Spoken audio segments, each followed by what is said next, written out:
آج میں اپنی معزز ماؤں بہنوں اور بیٹیوں کو پیارے آقا صلی اللہ علیہ وآلہ وسلم کے ایک عاشق کا واقعہ بیان کرنا چاہوں گی کہ حضرت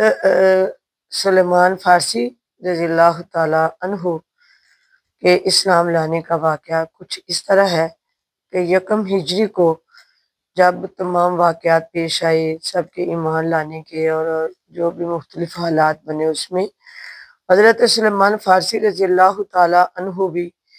ایمان لائے۔ تو یہ فارس کے رہنے والے تھے، تو جو ان کے آباء و اجداد تھے وہ تمام کے تمام جو تھے وہ ایک آتش پرست تھے، اور یہ اپنے آبائی دین سے بہت زیادہ اکتا گئے۔ تو دین حق کے لیے انہوں نے ایک سفر بار کا شروع کر لیا۔ یعنی آپ نے جب اپنے آباء و اجداد کو خیر آباد کیا تو جن راستوں سے آپ کا گزر ہو رہا تھا وہاں پہ کچھ ڈاکوؤں نے آپ کا تعاقب کیا، آپ ان کے ہاتھوں پکڑے گئے، پھر بکے پکڑے گئے، اس طرح کر کے جب آپ نبی کریم صلی اللہ علیہ وآلہ وسلم کے شہر میں پہنچے تو وہاں آپ نے تورات انجیل جو ہے وہ پڑھی، اور یہودیوں اور عیسائیوں کے ساتھ آپ کا یعنی ایک وقت گزرا۔ تو اس وقت آپ نے جب تورات اور انجیل پڑھی تو اس کے اندر نبی کریم صلی اللہ علیہ وآلہ وسلم کی کچھ نشانیاں، کچھ آپ کی مہر نبوت، اس طرح کافی واقعات آپ پڑھ چکے تھے۔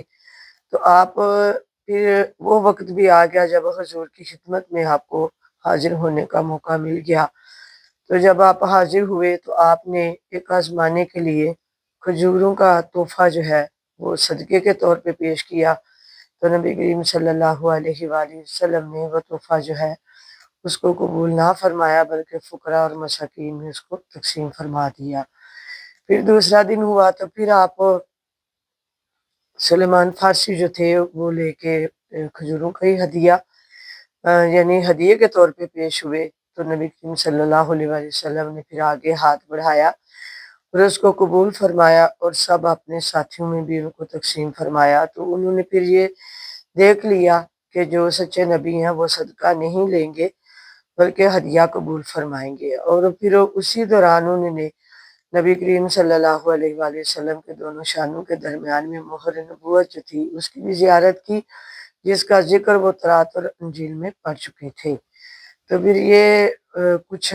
واقعات جب آپ نے دیکھے تو آپ کی ذات پہ یعنی نبی پاک صلی اللہ علیہ وسلم کا کلمہ پڑھ کے تو مسلمان ہو گئے۔